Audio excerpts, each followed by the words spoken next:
नमस्कार, मैं हूं संदली सिंह और आप देख रहे हैं तेज भारत नेटवर्क, जहां हम लाते हैं ताजा और महत्वपूर्ण खबरें। चलिए बढ़ते हैं आज की कुछ खास खबरों की ओर।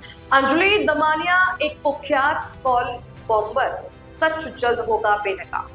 अंजलि दमानिया स्वयं एक कॉल बॉम्बर की तरह व्यवहार कर रही हैं और कुछ विशिष्ट लोगों को बदनाम करने के उद्देश्य से लगातार कॉल बॉम्ब जैसी बयानबाजी कर रही है।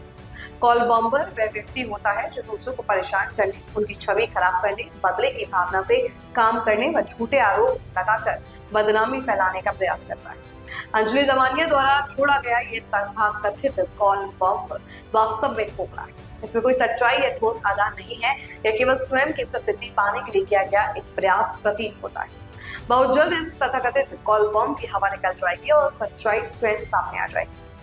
शिवसेना के कुछ महत्वपूर्ण नेताओं को बदनाम करने की कोशिश ज्यादा दिनों तक टिकने वाली नहीं है और समय के साथ ये पूरी तरह से उजागर हो जाएगी। अंजली दमानिया यांचा सर्वच टीव्ही चॅनेलवरती सध्या कॉल बॉम्ब या नावाने बातम्या येत आहेत, परंतु सत्य काय आहे तर अंजली दमानिया या स्वतः एक कुप्रसिद्ध कॉल बॉम्बर आहे।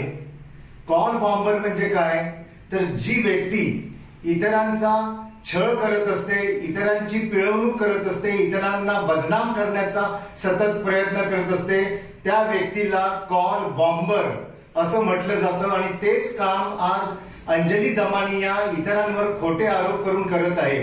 कोणताही पुरावा त्यांच्याकडे नाही, कोणीतरी खोटी चिठ्ठी दिली ती त्या दाखवत संपूर्ण चॅनेलला ती चिठ्ठी देऊन फिरत आहेत आणि स्वतःची प्रसिद्धी मिळवण्याचा गेले 2 दिवस त्या पुरेपूर प्रयत्न करत आहेत। परंतु त्यांचा हा कॉल बॉम्ब म्हणजे दुसरं तिसरं काही नसून एक सुतळी बॉम्ब होता। हे 2 दिवसानंतर महाराष्ट्राच्या सर्व जनतेला कळून चुकलेलं असेल आणि अंजली दमानिया या तोंडघशी पडलेल्या असतील। ये थी आज की मुख्य खबर तेज भारत नेटवर्क के साथ। अगर आपको वीडियो पसंद आए हो तो इसे लाइक करें, कमेंट करें, शेयर करें। धन्यवाद।